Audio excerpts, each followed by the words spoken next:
당신이 매일 믿고 먹는 건강기능식품과 음식이 오히려 독이 될 수도 있다는 사실 알고 계신가요? 잘못된 건강 정보가 범람하는 시대, 당신이 알고 있는 상식이 뒤집혀집니다. 지금 건강기능식품의 역습에서 전문가와 함께 그 진실 속으로 들어가 봅니다.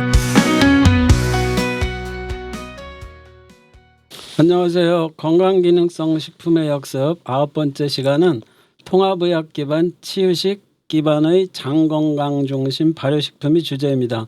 오늘도 여러분과 함께하는 치유식 토크쇼 진행자 주영철입니다.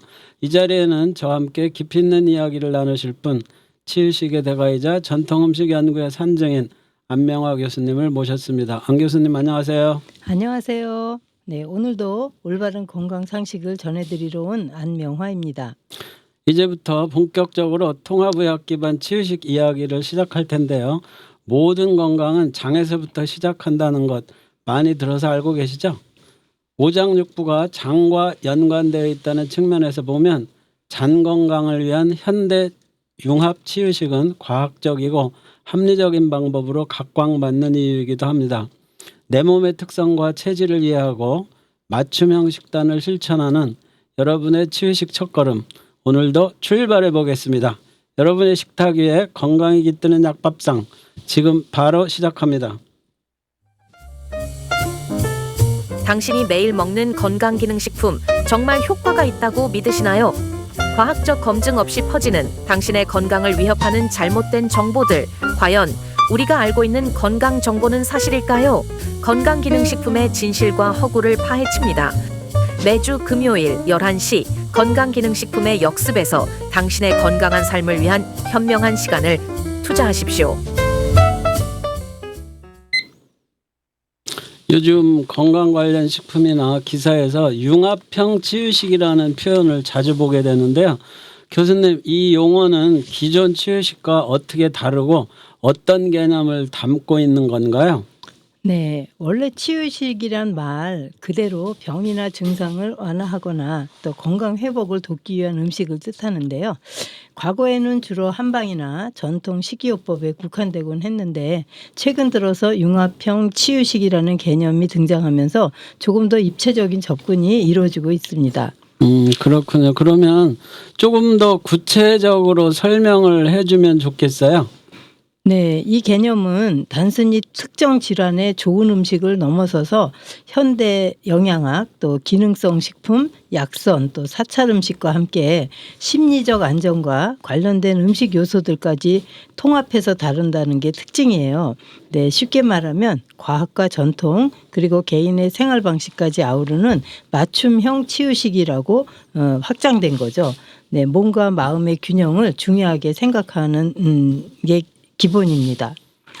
굉장히 과학적이고 합리적인 방법이 치유식이라는 생각이 확 와닿네요. 앞서 말씀하신 융합형 치유식도 흥미로웠는데 최근에는 또 통합의학 기반이라는 이런 치유식이라는 말도 나오거든요. 이건 또 어떤 개념이죠? 네, 통합의학 기반 치유식은 또 융합형 치유식보다도 한 발 더 나아간 개념입니다. 여기서 말하는 통합의학이란 단순히 서양의학과 또 한의학을 섞는 것을 넘어서서 식이요법이라든가 명상과 또 운동요법 그리고 심리상담과 자연요법까지 총체적으로 환자의 삶 전반을 바라보는 의학입니다.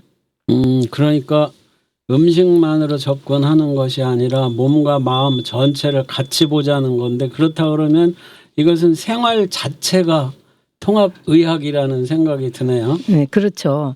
네, 통합의학 기반 치유식은 단순한 영양 보충을 넘어서 개개인의 상태, 또 질병의 진행 정도, 또 심리적 조건까지 고려해서 구성합니다. 그렇다면 현재는 어떤 식단으로 구성되는 건지 그 이해를 돕는 예를 좀 간단하게라도 들어주셨으면 청취자가 이해하는 데 도움이 되지 않을까 생각해요. 네, 여기서는 단순히 영양소만 맞추는 게 아니라 또 항암 치료 중인 환자에게는 소화가 잘 되고 염증을 줄여주는 식재료인 된장, 보리, 연근 등을 활용한 식단과 같이 제공되고요. 또 그들의 어떤 생활 습관이라든가 생활 방식까지도 함께 제공을 하죠. 그렇군요. 교수님 이번에는 통합의학 기반 식단에 대해 예를 몇 가지 들어주면 좀 더 이해가 쉬울 것 같은데 예를 좀 들어주실까요? 네. 어떻게 생각하세요? 네, 그렇죠. 예, 예. 첫 번째 그러면 암 환자를 위한 통합의학 기반 식단부터 해볼까요? 네네. 네, 암 치료 중인 분들에게는 가장 중요한 게 면역력 유지와 항암 치료할 때의 그 부작용 완화가 가장 중요한 포인트가 되겠습니다. 맞아요. 네, 그래서 영양소 구성도 아주 전략적으로 짜야 하는데요. 예를 들자면 단백질 같은 경우 근육 손실을 막기 위해서는 꼭 필요하지만 또 위장의 부담을 줄이기 위해서는 식물성 단백질인 콩류나 또는 두부, 그다음에 흰살 생선 같이 소화가 잘 되는 식품을 중심으로 제공해야 되죠. 그러면 기름진 음식이나 육류는 좀 피해야 되겠다는 생각이 드는데 어때요? 네, 맞습니다. 이 육류에 들어있는 포화지방이나 또 트랜스지방은 염증을 유발할 수 있어서 가급적 제한하시고 항산화 효과가 높은 식품을 적극 활용해야 되는데요. 우선 항암 작용이 아주 좋은 브로콜리라든가 마늘 또는 표고버섯 또 강황 같은 재료들이 있고요. 또 면역 증진 효과도 있어서 통합 식단에는 아주 자주 들어가는 재료들이죠. 또한 심리적 안정도 매우 중요하기 때문에 식단 외에도 허브티라든가 또 식사 전에 명상도 함께 권장되는 경우가 많이 있습니다. 그렇군요. 그럼 식사 전에 명상을 하거나 이런 것들은 종교에서 하는 것도 좀 도움이 아니 종교하고는 종교에서는 상관없습니다. 왜 네, 보통 마음에 감사의 기도를 한 번씩 드리잖아요. 감사의 기도라는 것보다도 네. 이제 그 마음을 좀 시켜야 네. 어떤 우리가 그 음식 뭐 가장 이 모든 그 병의 원인은 뭐예요? 스트레스잖아요. 그러니까 그런 스트레스의 그런 것도 좀 낮춰주고 해서 이 명상이라는 게 꼭 그 종교만의 저거는 아닌 것 같아요. 그렇죠. 네네. 네. 근데 혹시 도움이 되려나 하고. 도움 되죠. 네, 네. 많이 되죠. 천주교 같은 데서도 이거 하기 전에 기도를 하고 밥을 꼭 먹잖아요. 네, 그것도 그렇고 저번에 의무적으로. 사찰 음식에서도 네. 이런 음식의 그 그러니까 거기도 귀함, 있더라고요. 뭐 재료의 귀함, 뭐 이런 것들. 저도 있는데. 사찰은 체험을 안 해봤는데 좀 처음 알았어요. 지난번에 거기도 기도를 하고 아니 거긴 더 열심히 합니다. 공용을 하는구나 하고. 네. 그렇네요. 그러면 지금 두 번째는 이제 그 당뇨 환자들에 대한 통합의학 기반 식단 구성례를 알고 싶은데요. 이분들한테는 혈당 조절이 아주 중요한 걸로 알고 있는데요. 그렇지요? 네, 그렇죠. 당뇨는 일단 뭐 혈당의 급격한 상승을 막는 게 핵심이죠. 네, 그래서 이 통합의학 기반 식단에서는 혈당 지수라고 얘기하는데 혈당 지수가 낮은 식재료를 중심으로 구성을 합니다. 뭐 현미라든가 보리 또 고구마 같은 복합 탄수화물 그리고 식이섬유가 풍부한 채소류를 기본으로 하죠. 여기서 GI 지수라고 하는 것은 우리가 섭취한 음식이 얼마나 빠르게 혈당 수치를 올리는지를 나타내는 지표를 말하는 거거든요. 그렇군요. 그러니까 이제 음식을 먹었을 때 그 음식이 위로 들어가서 소화되면서 혈당을 얼마나 빠른 시간에 올리느냐 이 지표를 GI 지수로 한다는 거죠. 그렇다면 이 혈당 지수를 낮춰야 하겠는데 네. 이것도 금기 식품 같은 것도 있을까요? 당연히 있죠. 특히나 이렇게 정제된 곡물이라고 한다면 뭐 흰쌀, 네. 또 흰빵, 또 면 종류 같은 것들이 있을 거고요. 그다음에 설탕 함량이 높은 가공식품들 뭐가 있을까요? 네, 교수님 좋아하시는 달콤한 주스, 것들 다 있겠죠. 네, 뭐 이런 거, 맛있는 캔디, 거. 네. 뭐 또는 그 과자류, 뭐 이런 것들. 이런 것들은 먹기만 하면 금방 혈당이 금방 올라가요? 올라가죠. 네, 그리고 이제 과일 중에서도 당도가 높은 수박이나 네. 파인애플 같은 과일들이 올라가고요. 서류 중에서는 또 의외로 감자가 굉장히 높더라고요. 아, 그래요? 예, 그래서 저도 고구마인 줄 알았는데 고구마보다도 감자가 훨씬 더 높았습니다. 그래서 이런 것들은 가급적 적게 드시도록 해야 되고요. 또 혈당 지수가 다소 높더라도 또 섭취량이 적으면 혈당에 미치는 영향이 좀 작을 수 있고요. 또 혈당 지수가 낮더라도 과량 섭취하면 또 혈당이 올라갈 수가 있으니까 주의해서 드시기 바랍니다. 그렇군요. 네. 간식류도 좀 주의해야 될 것 같죠? 네. 물론 간식류에는 특히나 튀긴 거라든가 네. 단 음료는 철저히 배제를 해야 되고요. 네. 또 단백질 같은 경우도 식물성 단백질을 주로 하시면 좋을 것 같고 또 식사뿐 아니라 걷기나 기공운동 같은 생활 습관도 함께 조율하는 게 통합 접근의 특징이라고 할 수 있습니다. 이번에는 고혈압도 문제가 될 것 같은데요. 고혈압이 이제 그 혈관 속에 흐르는 피 압력이 높은 네. 상태를 그렇죠. 고혈압이라고 그러는 것 네. 같더라고요. 고혈압은 뭐 때문에 문제가 되죠? 네, 이런 게 혈압이 높으면 혈관벽이 손상되고 딱딱해지기 쉬운데요. 이는 다양한 합병증을 유발할 수가 있죠. 뭐 뇌졸중이라든가 또는 심근경색 같은 심장 질환, 또 신장 기능이 나빠지는 만성 심부전, 또 망막 혈관이 손상돼서 실명을 하는 병을 유발할 수 있습니다. 그렇군요. 그러면 이제 그 시간 관계상 다음 3부에서 좀 자세하게 설명하기로 하고요. 잠시 노래 한 곡 듣고 3부 뒤에서 자세한 이야기 이어가겠습니다.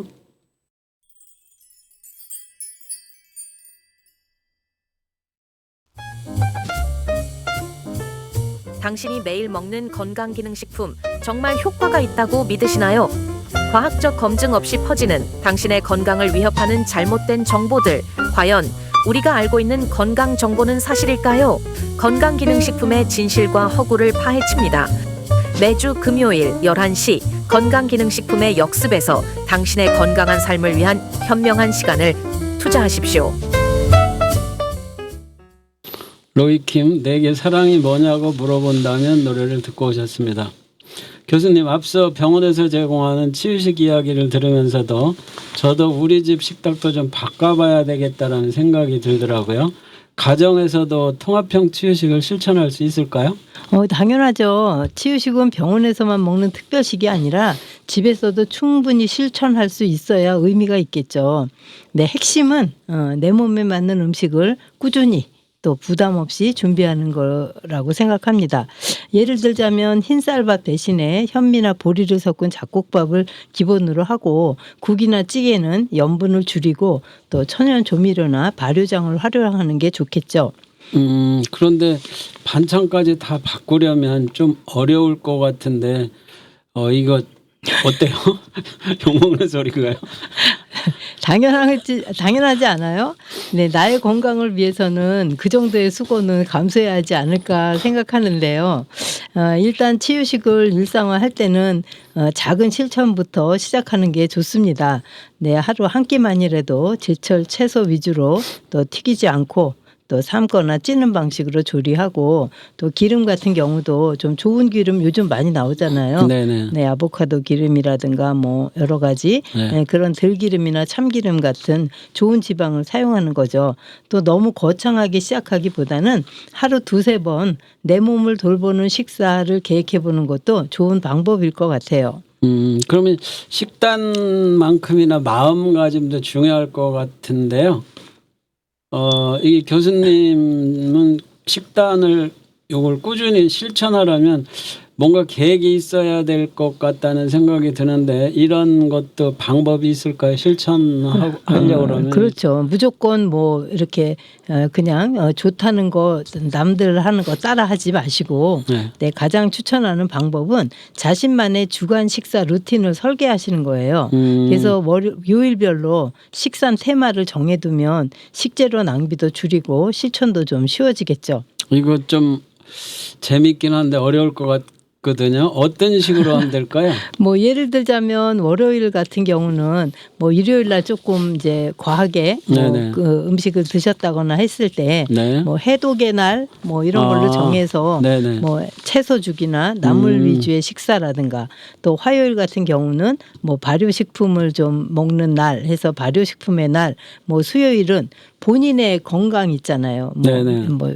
고지혈증, 뭐 당뇨 이런 거에 따른 뭐 건강식 뭐 이렇게 정해 보는 거죠. 그리고 일요일에는 또 그래도 가족과 함께 뭐 보리밥에 전골 같은 힐링 식사를 즐겨도 좋고요.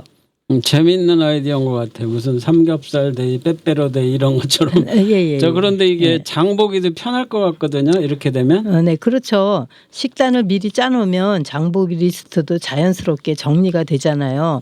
그런데 이제 기본 구성은 네. 일단 잡곡밥을 기준으로 하시고 네. 또 국이 한 가지 있어야 되겠죠. 네네. 국이나 찌개 그리고 주요 반찬으로는 이제 단백질이 되겠는데 뭐 흰살 생선. 오늘은 흰살 생선, 뭐 내일은 뭐 제육볶음, 뭐 그다음에는 뭐 쭈꾸미 볶음 뭐 이런 식으로 해서 그런 주요 반찬을 해물 뭐 단백질 위주로 하나씩 하고 보조 반찬은 뭐가 있겠어요? 뭐 김치라던가 예. 나물 뭐 그다음에 뭐 장아찌든 뭐 이런 것들 뭐예요? 또 조림 같은 거 이런 걸로 하면 되고요. 간식 같은 거는 견과류나 허브차, 그다음에 제철 과일 정도만 준비하면 충분하죠. 그렇군요. 그러면 중년 이후의 건강식이 이제 특히 중요한 것 같은데 주간 식단 예시 같은 것들을 좀 들어줄 수 있을까요? 네, 물론이에요. 네, 50대 이상이 되면 일단 대사 기능도 느려지고 또 혈압이나 혈당도 신경 써야 하니까 식단이 조금 더 섬세해져야 하지 않을까 싶어요. 그래서 요일별로 균형 잡힌 치유식 루틴을 이렇게 제안드리고 싶네요. 그렇군요. 네. 그러면 이 식단 기대가 되는데요. 소박하면서도 건강하고 맛있을 것 같다는 생각이 들어요. 각 요일별 식단에 대해서 좀 더 여쭈어 보고 싶은데요. 어떻습니까? 네, 저번에 제가 교수님께 좀 알려드렸죠. 요일별 메뉴. 네네. 근데 어떤 부분이든 편하게 질문해 주세요. 먼저 저에게 요일별 메뉴를 알려주셨는데 월요일 식단으로 들깨버섯죽과 미역 초무침을 제안하신 특별한 이유가 있을까요? 들깨와 버섯의 조합이 우리 몸에 어떤 좋은 영향을 주는지 궁금합니다. 네. 월요일은 한 주를 시작하는 날인 만큼 위에 부담이 적으면서도 영양이 풍부한 죽으로 시작하는 게 좋을 것 같아요. 그래서 특히 우리가 들깨는 오메가3 지방산이 풍부해서 혈액순환을 도와주고 또 염증 완화에 효과적이잖아요. 또 버섯 같은 경우는 베타글루칸이라는 성분이 풍부해서 면역 증진에 도움을 주죠. 이 두 가지가 만나면 맛도 고소하고 영양적으로도 아주 훌륭한 한 끼가 됩니다. 그것과 더불어 미역 초무침은 새콤한 맛으로 입맛을 돋궈주고 또 미역의 요오드 성분은 신진대사를 활발하게 해주죠. 그렇다면 화요일에 보리밥 된장찌개 우엉조림 이거는 어떤 식으로 구성이 된 건가요? 네, 보리밥은 역시 식이섬유가 매우 풍부하죠. 그래서 장 건강에도 좋고 또 혈당 조절에도 도움을 줍니다. 흰쌀보다 훨씬 소화가 천천히 돼서 포만감도 오래 가잖아요. 또 된장은 우리 전통 발효식품으로 다양한 유익균과 항암 효과가 있다는 것은 뭐 누구나 다 알려져 있는 사실이고요.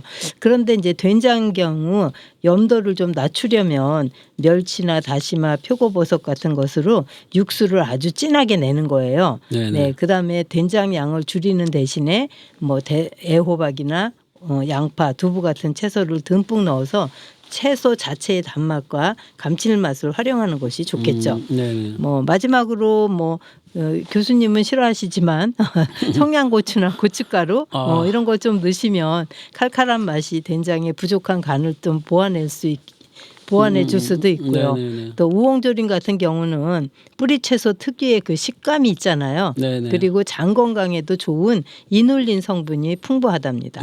그렇군요. 된장 염도 조절법 정말 짜게 먹지 않아서 좋을 것 같고요. 현미밥에 생선조림, 데친 시금치 나물을 추천해 주셨습니다. 현미밥 역시 건강에 좋은 걸로 알려져 있는데요. 그렇죠. 생선조림에 사용되는 생선의 종류나 네. 조리할 때 주의할 것 또는 시금치 나물 뭐 이런 것들은 어떤 효능을 기대할 수 있을까요? 네, 현미밥도 뭐 비타민, 미네랄, 식이섬유가 풍부해서 혈당 관리와 변비 예방에 좋습니다. 네네. 또 생선 조림의 경우 이렇게 고등어나 삼치 같은 등푸른 생선은 오메가 3 지방산이 풍부하죠. 근데 이것으로 조림을 할 때는 이제 고추장 양념을 하시는 게 좋고요. 네. 네, 흰살 생선일 경우는 뭐 갈치나 조기 같은 그런 것들은 간장과 고춧가루를 넣어서 하시면 더 좋을 것 같고요. 네, 그다음에 제철 생선을 활용하는 것이 제일 좋은데 어쨌든 간장의 양을 줄이고 무나 양파, 마늘, 생강 같은 향신 채소를 활용해서 풍미를 더하는 게 좋을 것 같아요.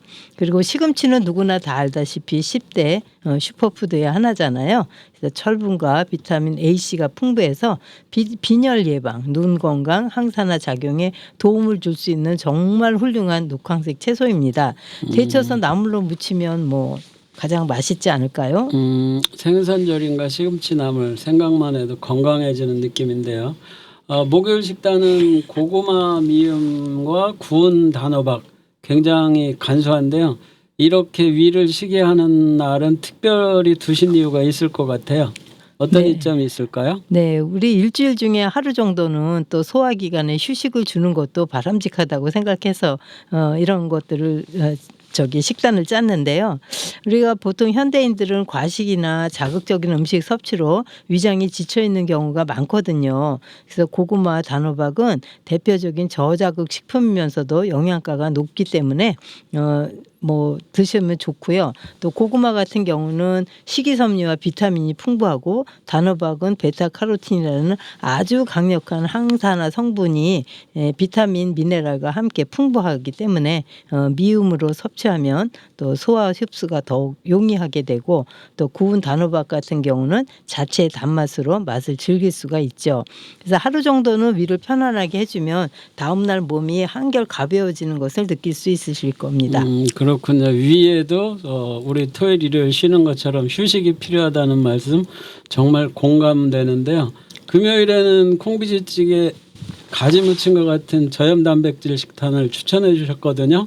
어떤 장점이 있는지 또 가지 무침에 곁들일 만한 다른 저염 반찬이 있다면 좀 알려주시죠. 네, 콩비지는 뭐 콩을 통째로 갈아서 만들기 때문에 콩의 영양을 고스란히 섭취할 수 있는 아주 훌륭한 식물성 단백질 공급원이잖아요. 또 식이섬유도 풍부하고요. 저염으로 끓여내면 고소하고 담백한 맛이 일품이죠. 네, 거기다 이제 가지는 안토시안이라는 그 항산화 성분이 있어서 우리 눈 건강에 굉장히 좋고요. 또 부드러운 식감으로 소화도 잘 되는데 가지 무침 외에도 또 식단에 어울리는 반찬으로는 뭐 두부조림이라든가 또 계란찜, 또 버섯볶음, 해초무침 등을 사용하면 좋을 것 같습니다. 곁들여 네. 먹으면 좋은 네. 것들이군요. 중요한 거는 이제 염분 사용을 좀 최소화하고 네네. 본연의 맛을 살리는 게 중요한 거죠. 다음은 토요일 주말인데요. 버섯전골과 나박김치. 일요일에는 가족과 함께 귀리밥, 된장버섯, 깻잎장아찌 이런 것들을 푸짐하게 차려서 먹되 자극적인 건 피하라고 말씀을 해주셨어요. 아무래도 네네. 주말하면 뭔가 외식도 하고 싶고 더 특별한 거를 먹고 싶어지는데 그렇죠. 네. 이게 푸짐함과 저자극이라는 두 가지를 동시에 만족할 수 있는 요리 팁이란 말이에요. 네. 그래서 이런 비법 같은 것들이 있을까요? 글쎄요. 이제 버섯 전골 같은 경우는 표고나 느타리, 팽이, 새송이 같이 아주 다양한 종류의 버섯하고요. 네네. 배추, 쑥과 청경채 같은 신선한 채소를 듬뿍 넣어서 네. 드시면 좋겠고요. 버섯 전골일 경우에도 약간의 들깨가루를 넣으시면 훨씬 더 부드럽게 드실 수가 있거든요. 네, 그리고 이제 육수는 물론 뭐 하지만 네. 또 이것을 그냥 끓이는 것보다도 네. 지금 이렇게 재료를 보시면 어때요? 샤브샤브 같이 네, 저도 해서 그런 드시면 생각이 들었어요. 네네, 되게 별로 부담 없이 그러니까. 드실 수 있거든요. 네, 그리고 된장 버섯구이 같은 경우도 뭐 버섯을 그냥 구워도 되지만 약간의 된장에다가 파마늘, 참기름, 매실액을 섞어서 이렇게 발라서 구워 드시면 향긋하고 감칠맛이 좋은 버섯구이가 되거든요. 또 된장의 양을 조절해서 짜지 않게 하는 게 중요한데요. 이럴 때는 약간의 물을 섞어서 같이 이렇게 좀 묽게 하시면 좋아요. 그렇군요. 그다음에 이제 여기 너무 느끼한 것들이 있으니 깻잎 장아찌 같은 이런 것도 같이 드시면 아마도 그렇게 자극적이지 않고 뭐 부담 없이 드실 수 있죠. 꼭 푸짐한 것이 기름지고 자극적이라는 의미는 아닙니다. 말씀을 듣고 보니 그렇군요. 그러면 시청자분들께 통합치유식단을 꾸준히 실천하기 위한 조언을 간단하게 한 말씀 부탁드릴게요. 네, 가장 중요한 것은 완벽하려고 하기보다는 꾸준히 실천하려는 마음가짐입니다. 처음부터 모든 것을 바꾸려고 하면 너무 부담스러울 수 있으니까 일주일에 한두 끼부터 시작해서 점차 늘려나가는 것이 좋습니다. 또한 제철 식재료를 사용하면 영양도 풍부하고 맛도 좋고 또 경제적이기도 하죠. 네, 가족들과 함께 요리하고 식사하는 즐거움을 느끼면서 건강한 식습관을 만들어 가시길 바랍니다. 건강한 식탁이 건강한 삶의 시작이라는 것 꼭 기억해 주세요. 잠시 노래 한 곡 듣고 진행하겠습니다.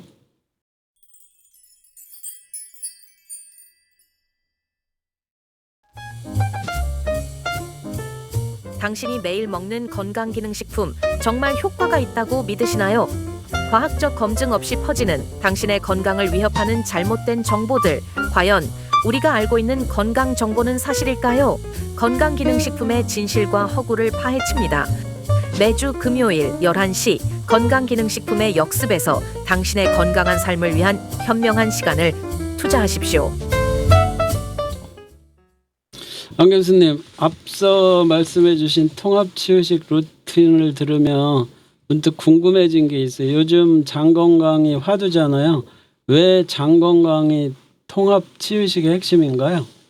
네, 이거는 굉장히 중요한 주제예요. 사실 우리가 먹는 음식 대부분은 결국 장에서 흡수가 되거든요.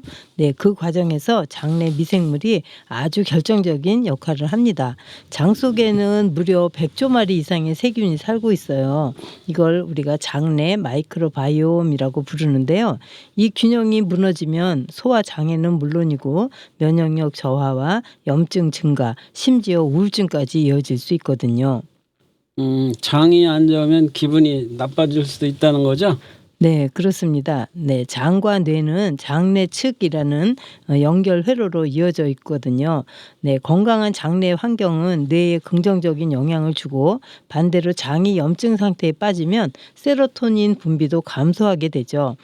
실제로 만성 변비나 과민성 대장 증후군 환자 중에서 우울증을 호소하는 분들이 되게 많이 있어요. 그렇다면 통합치유식에서도 장 건강을 따로 챙겨야 하는 이유가 충분한 것 같아요. 그렇죠. 통합치유식은 그냥 열량 계산에 그치지 않고 몸 전체의 기능 회복을 목표로 하기 때문입니다. 그래서 장 건강은 기본이자 출발점이라고 할 수 있죠. 면역세포의 70% 이상이 장에 존재하고 염증성 질환이나 대사질환도 장내 환경과 직결되고 있으니까요. 그렇군요. 자, 그러면 이게 앞에 거를 조금 건너뛸게요. 자, 본격적으로 장을 살리는 음식 이야기로 들어가 볼게요. 교수님, 장 건강에 좋다고 알려진 대표적인 식품들은 어떤 게 있을까요? 네, 뭐 대표적인 것은 김치나 청국장, 된장 같은 것, 그리고 유산균 음료나 요거트 같은 발효식품들이 좋죠. 네, 이들은 우리에게 유익균을 공급하거나 또 유익균의 먹이인 프리바이오틱스를 제공합니다. 그래서 장내 환경을 좋게 만드는 핵심 식재료라고 할 수 있죠. 김치야 워낙 많이 먹는 음식이지만 발효된 김치여야 한다는 얘기도 있는데 겉절이보다는 발효된 게 좋다는 얘기인가요? 네, 막 담근 김치에는 유산균이 별로 없고요. 3, 4일 이상이 지나야 이제 유산균이 폭발적으로 늘어나기 때문입니다. 그렇군요. 자, 그러면 이제 청국장도 정말 건강식이라고 하던데요. 냄새 때문에 꺼리는 분들이 많아요. 저도 그렇거든요. 네, 하지만 청국장은 바실러스 서브스틸리스라고 하는 네. 강력한 생균이 들어 있어요. 네, 그래서 소화 효소도 풍부해서 단백질 분해와 변비 개선, 면역력 강화에 아주 탁월합니다. 냄새가 불편한 분들은 볶아서 넣는 레시피나 된장과 섞는 방법도 있습니다. 근데 된장은 짠맛이 강하잖아요. 고혈압 환자한테 괜찮을까요? 뭐 조금 드시면 괜찮죠. 아, 네, 그렇군요. 네네네. 된장은 반드시 그래서 이제 재래식으로 만든 전통 된장이 좋고요. 네네. 또 오래된 것일수록 더욱더 이제 짠맛이 좀 덜해지거든요. 그리고 사용량은 조금 이제 국물에 희석해서 줄이시거나 또 조리를 할 때 된장 무침이라든가 또는 드레싱 형태로 조절하는 게 안전할 수 있습니다. 그렇군요. 저는 지난 시간에 된장 오동만 생각나네요. 자, 그렇다면 시중에 요거트나 유산균 음료 같은 것도 괜찮을까요? 네, 가능은 한데요. 네. 그 유산균 음료를 보실 때 네. 당 함량이 낮고 생균수 표시가 명확한 제품을 고르는 게 핵심입니다. 네네네. 그래서 주로 플레인 요거트 네. 또 요즘 또 한참 유행하는 뭐예요? 그릭 요거트 네네네. 뭐 이런 것들을 많이 드시면 좋죠. 아, 그렇군요. 네. 자, 그러면은 이제 발효식품 그냥 먹는 게 아니라 잘 고르고 요런 것들 뭐 조리도 잘하고 요런 것들이 중요할 것 같아요. 네, 그렇죠. 발효식품은 장 건강을 도와주는 아주 훌륭한 도구이지만 네네. 염분이나 위산 또 소화 상태나 개인 체질을 함께 고려해야 진짜 효능을 끌어낼 수 있거든요. 그렇군요. 자, 그러면 그 발효식품이 좋다라고 하는 거는 알겠는데요. 체질이나 질환에 따라서 조심해야 될 점도 있겠죠? 그렇죠.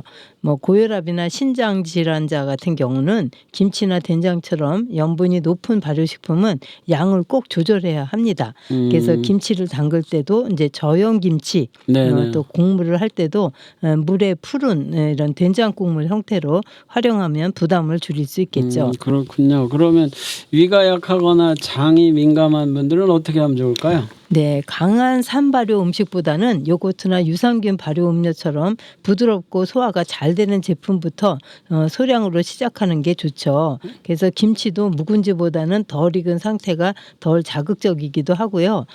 또한 우리가 샐러드의 소스를 주로 요거트나 그 유산균 발효 음료로 하시는 게 좋죠. 그러면 노년층도 발효식품이 도움이 될까요? 당연히 되죠. 노년층은 장내 유익균이 점점 줄어드시는 시기거든요. 제가 무지한 질문을 한 것 같아요. 네, 그렇기 때문에 청국장 뭐 매 드시면 좋고요. 청국장 국이라던가 네. 또는 또 된장으로 버무린 나물 반찬, 그다음에 무가당 요거트 등을 식사에 조금씩 포함하시면 아주 큰 도움이 되겠죠. 그러니까 결국 발효식품도 개인 맞춤형으로 조절해서 먹는 게 치유식의 핵심이겠군요. 네, 그렇죠. 그러면 이런 음식 이런 발효식품을 가정에서 만들 수 있는 것 중에 쉬운 레시피를 몇 개만 알려주실 수 있을까요? 네, 저번부터 계속 교수님이 네. 청국장 만드는 법 알려달라고 하셨잖아요. 그래서 오늘 그거 하고 그다음에 아주 쉽게 할 수 있는 네. 집에서 할 수 있는 수제 요거트를 한번 만들어 보도록 하겠습니다. 설명해 주시죠. 네. 우선 오늘의 중요한 포인트는요. 네. 청국장 만들 때 네. 옛날에는 볏짚을 사용해서 그렇죠. 이렇게 했거든요. 근데 이제 요즘은 도시에서 볏짚 구하기도 힘들고 또 당연하죠. 농약 같은 문제가 또 되기 때문에 네. 오늘은 쌀뜨물을 사용해서 만들도록 하겠습니다. 네. 그래서 쌀뜨물에도 바실러스 서브스틸리스 균이 많이 있기 때문에 그걸 사용합니다. 자, 그래서 콩 먼저 한 1kg 우리가 네. 흰콩, 메주콩이라고 하는 그 콩 하고요. 또 쌀 씻은 뜬물 한 4컵. 네. 첫 번째 씻은 물은 버리고 두 번째부터 씻어서 모아두시면 되겠고요.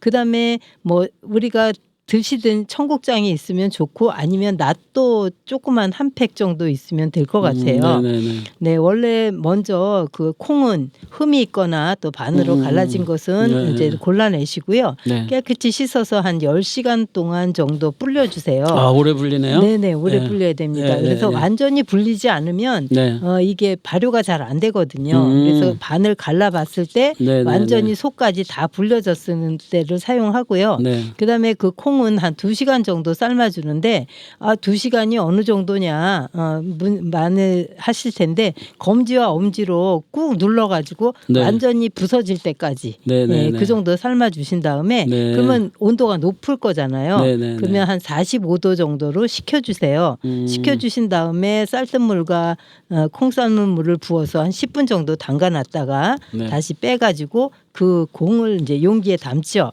그다음에 그 위에다가 청국장 2스푼이나 또는 낫또 한 팩 넣으시고요.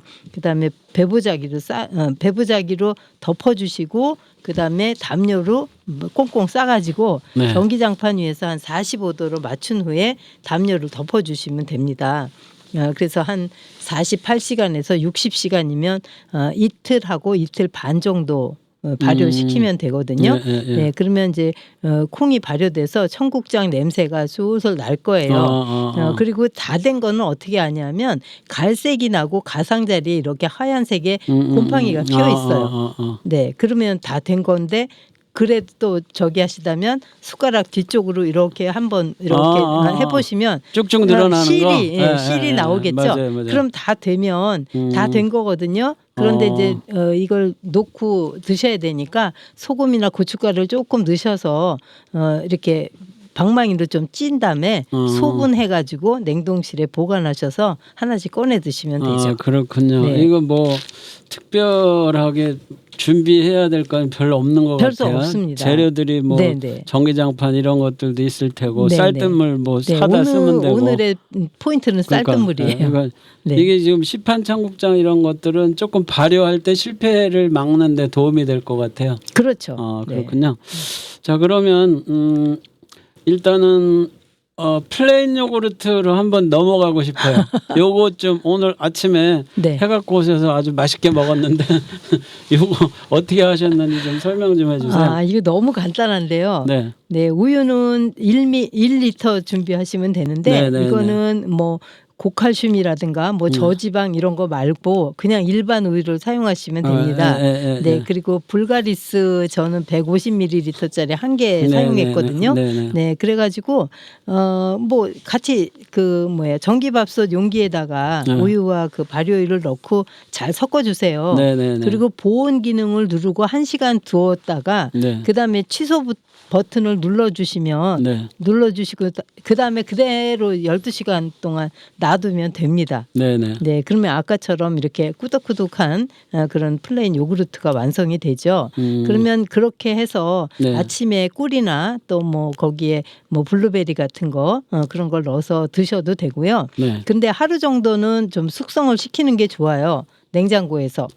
네, 그러시고 조금 더 그릭 요거트를 만들고 싶다 하면 그거를 면포에다가 다시 걸러서 한 12시간 동안 놔두면 이제 더 그 물기가 빠지잖아요. 그 유청이라고 하는데 그런 게 빠지면 이제 그거 꾸덕꾸덕한 그릭 요거트가 되는데 이거는 치즈처럼 빵에 발라 먹으면 좋죠. 그렇군요. 그러면은 혹시 그 플레인 요거트는 우유로 만들잖아요. 네네. 그런데 비건식을 하는 사람들을 위해서 식물성 콩으로도 만드는 방법이 알려진 게 있을까요? 네, 있습니다. 네, 이것도 또 좀 어렵긴 한데 네.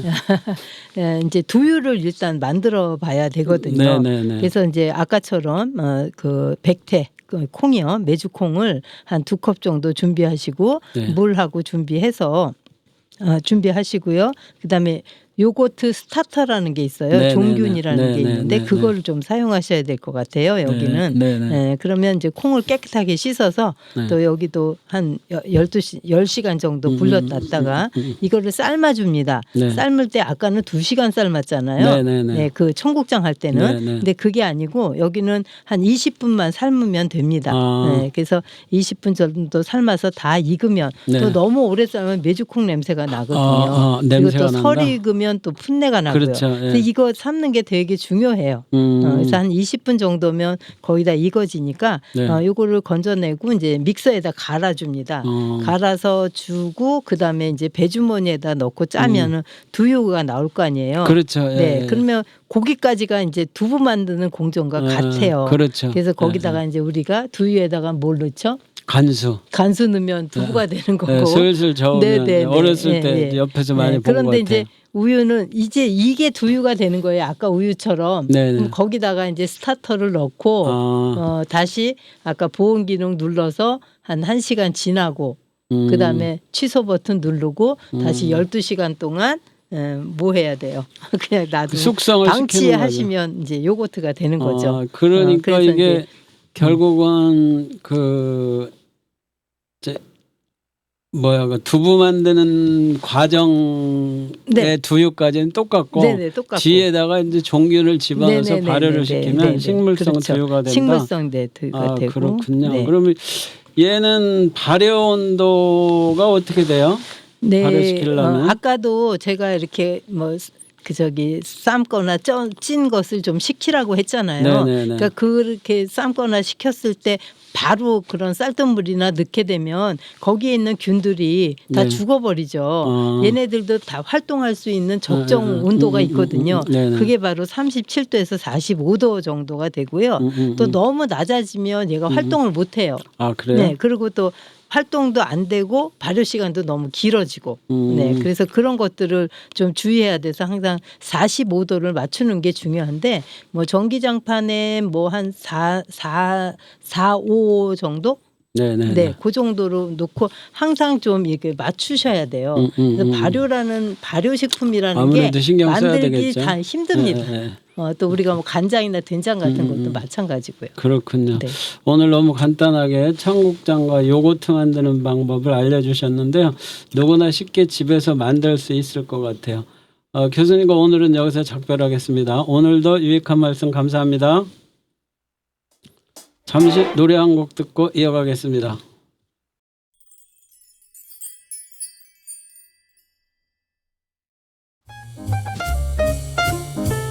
당신이 매일 먹는 건강기능식품 정말 효과가 있다고 믿으시나요?